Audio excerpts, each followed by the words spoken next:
ప్రమాదం. రెండోది అసలు టోటల్గా వాళ్ళ అభిప్రాయమే, వాళ్ళ ఉద్దేశంలోనే ఒక గందరగోళం ఉంది. సౌత్ ఇండియన్ హీరోలను టార్గెట్ చేయటం అనే కాన్సెప్ట్తోనే గొడవ ఉంది. ఇలా వాళ్ళకి తోచిన పద్ధతిలో వాళ్ళు మాట్లాడేసుకుని వైరల్ చేయాలి దాన్ని. వైరల్ అనేది ఒక జాడ్యంగా మారిపోయింది ఇప్పుడు. ఈ మధ్య చూసాం మనం, చంద్రహాస్ అనేటువంటి హీరో ఆ సినిమాని జనంలోకి వేగంగా తీసుకువెళ్ళటం కోసం ఏదో పాట పాడి అది మిస్ఫైర్ అయ్యి టోటల్గా ఆ సినిమాకే ఇబ్బందికరంగా మారింది. అది ఈ వైరల్ అనేటువంటి జాడ్యం. మంచి జరుగుతుందో చెడు జరుగుతుందో తర్వాత చూద్దాం, ఫస్ట్ అయితే చేసేద్దాం. ఇది అదే చేసేద్దాం అనుకుని చేశారు.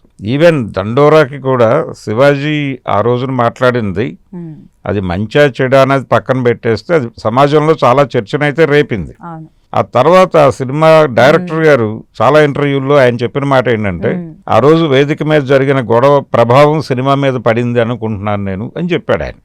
సో ఇలాగే జరుగుతుంది, ఇలా జరుగుతుంది. వీళ్ళు వైరల్ అవటం కోసం ఈ వివాదాన్ని రచ్చకిచ్చారు.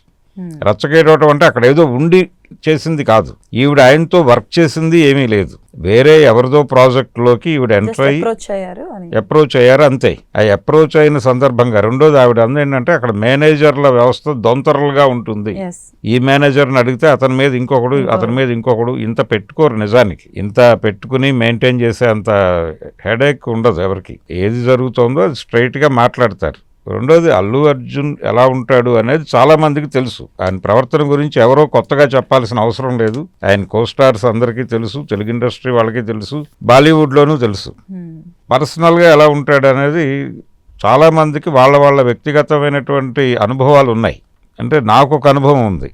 నేను ఇక్కడే పనిచేసే రోజుల్లో పుష్ప రిలీజ్ అయిపోయింది, పుష్ప 2 ఇంకా లేదు అప్పటికి. ఒకరోజు వాళ్ళ ఇంటి ముందు బిఎస్ఎన్ఎల్ క్వార్టర్స్ గోడన అనుకుని పుల్లమ్మ అని ఒక ఆవిడ టీ కొట్టు నడుపుతుంది. అక్కడికి వెళ్ళి నేను ఇంకొక ఫ్రెండ్ ఇక్కడి నుంచి వెళ్ళి టీ తాగుతున్నాం. అక్కడ ఈయన సడన్గా వాళ్ళ ఇంట్లోంచి గేట్ ఓపెన్ చేసుకుని వచ్చేసి ఆవిడని టీ అడిగాడు. పుల్లమ్మ టీ ఇవ్వా అని అడిగాడు. ఆవిడ టీ పోసి ఇచ్చింది. ఆయన తాగుతూ మీరేమిటి, మీరెవరు అని అడిగాడు మమ్మల్ని. మేము ఇలా 10 టీవీ అని చెప్పాం. చెప్పగానే మా ఫాదర్ కూడా ఆఫీస్కి వస్తారు కదా అన్నాడు ఆయన. అప్పుడు ఆహా ఇక్కడే ఉండేది పైన. అవును వస్తారా, ఆయన అప్పుడప్పుడు లిఫ్ట్లో కనిపిస్తూ ఉంటాడు అన్నాను నేను. అలా కాసేపు మాతో మాట్లాడి వెళ్ళిపోయాడు. నేను ఒక హీరోని. అలాగే అలవైకుంఠపురం సినిమా రిలీజ్ అయినప్పుడు కూడా ఆ టైంలోనూ అతను ఒక ఇమేజ్ ఉంది అప్పటికే. ఆ ఇమేజ్లో కూడా ఆ రోడ్లో చాలా సందర్భాల్లో ఆయన ఫోన్ మాట్లాడుతూ తిరుగుతూ ఉండటం చూశాను నేను. కాబట్టి అదేం లేదు, చాలా మందికి షాపింగ్ అనుభవాలు ఉన్నాయి. అతను ఏదో ఒక షాప్లో షాపింగ్ చేస్తూ కనిపించటం ఎక్స్పీరియన్స్ చేసిన వాళ్ళు కూడా ఉన్నారు. అంటే ఆయన సైకిల్ వేసుకుని ఇంటి ఉన్న రోడ్లో కూడా తిరుగుతూ ఉంటారు చెప్తూ ఉంటారు. నేను చూశాను ఆయన అలవైకుంఠపురం టైంలో ఆయన ఫోన్లో మాట్లాడుతూ తిరగటం నేను చూశాను. ఏదో యాటిట్యూడ్ ఉంది, ఎవరికి కనిపించకూడదు, మనం ప్రత్యేకము, మనం దైవాంశ సంభూతులము, ఆ ధోరణి అయితే లేదు. రెండోది రియాలిటీ తెలుసు. అయితే కొన్ని సందర్భాల్లో ఈ కింది స్టాఫ్ లేదు సార్ కొంచెం హడావిడిగా ఉన్నారు, మీరు ఇప్పుడు డిస్టర్బ్ చేయకండి, ఇలాంటి మాటలేవో చెప్తారు. అది తీసుకుని దాన్ని ఒక ఒపీనియన్గా మార్చేసుకుని బిహేవ్ చేయటం తప్పు. ఇక్కడ బహుశా అలాంటిది ఏదైనా ఫేస్ చేసి ఉండొచ్చు ఆవిడ.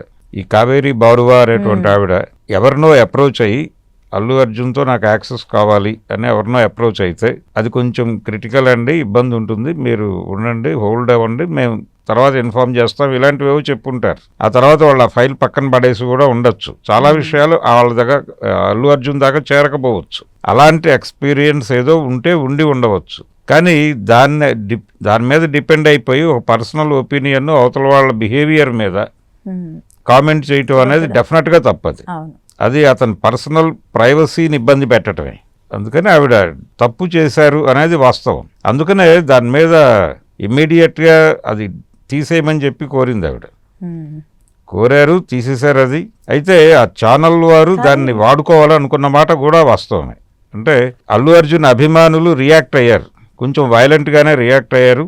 వాడకూడని భాష వాడుతూ కూడా మాట్లాడారు.